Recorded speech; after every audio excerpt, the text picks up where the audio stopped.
Welcome to the deep dive. Great to be here. Today, we're jumping into something really, well, electrifying. A discovery that didn't just say lightning causes gamma rays. No, it showed us how. Exactly how it happens. Right. It's this groundbreaking research from Japan, University of Osaka. That's the one, just published in Science Advances. And it seems to connect, everyday storms to energy levels you normally hear about with, like, black holes. It really does push our understanding. Yeah. So our goal today is to unpack this finding. It's about these things called terrestrial gamma ray flashes, or TGFs. TGFs, okay. And why this discovery is such a big deal. Exactly. So lightning, we all know it, right? Right. Big flashes, loud thunder, powerful. Yeah, definitely powerful. But, scientifically, still lots of mysteries. And one of the biggest has been pinning down these TGFs. These gamma ray flashes? Okay, wait.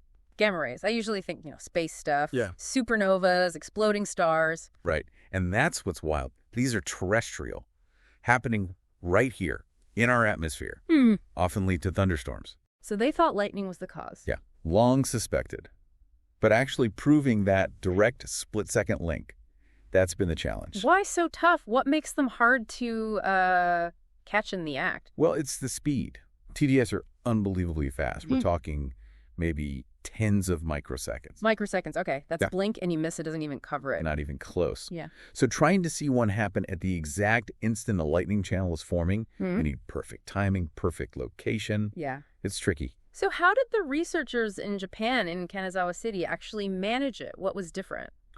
They had this really advanced setup, a multi-sensor system, Meaning? meaning they weren't just looking at one thing. They had detectors for the visible light from the lightning, Okay. the radio waves the electricity gives off, Right.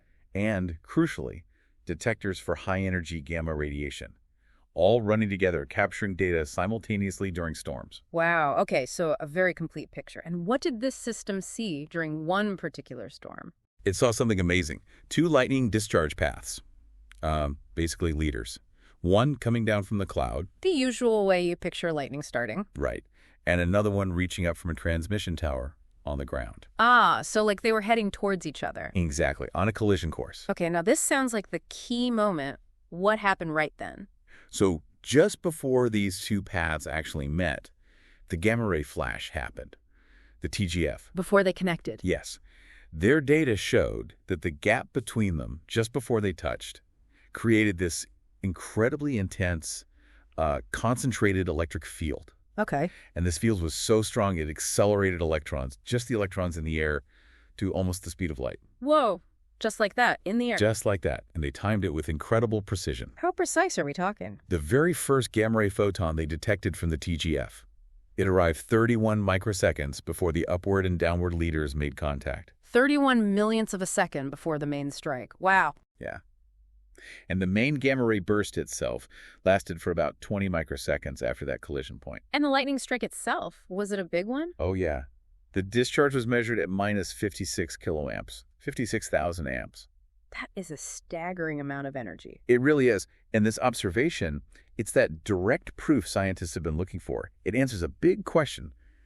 How does lightning actually gather enough energy to make gamma rays? Because those energy levels are usually associated with, like you said, cosmic events. Exactly. Things like supernovae, jets from black holes. We're talking extreme physics. So this research basically puts that kind of physics right inside a regular thunderstorm. It certainly shows the potential is there, and it really supports some of the theories about how these bursts start within the lightning leaders, those channels forming ahead of the strike. Like what kind of theories?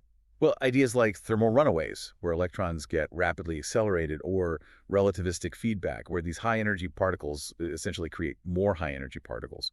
This data gives those ideas a big boost. The lead scientist called this multi-sensor approach a world first. Does understanding this have any practical side beyond just the amazing science? We did mention that, yeah. Knowing exactly when and how these high-energy bursts happen, it could potentially help improve safety. For what? For structures that might be vulnerable. Think about those transmission towers, power lines, maybe even aircraft systems.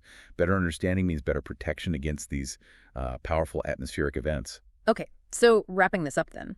The big takeaway from this deep dive seems to be We now have confirmation. That specific moment in a lightning strike, especially when these upward and downward paths collide, Right, that collision process. is directly creating these terrestrial gamma ray flashes. It undeniably links our weather to, well, really extreme physics. It's pretty amazing, isn't it, that this level of fundamental high-energy physics is just happening right above us, hidden inside something we see all the time. It really makes you think, if lightning, something so familiar, held secrets this profound, what else? What other everyday phenomena might be hiding, similarly powerful or unexpected physics? Just waiting for us to build the right tools to see it. Exactly. Something to definitely ponder next time there's a thunderstorm.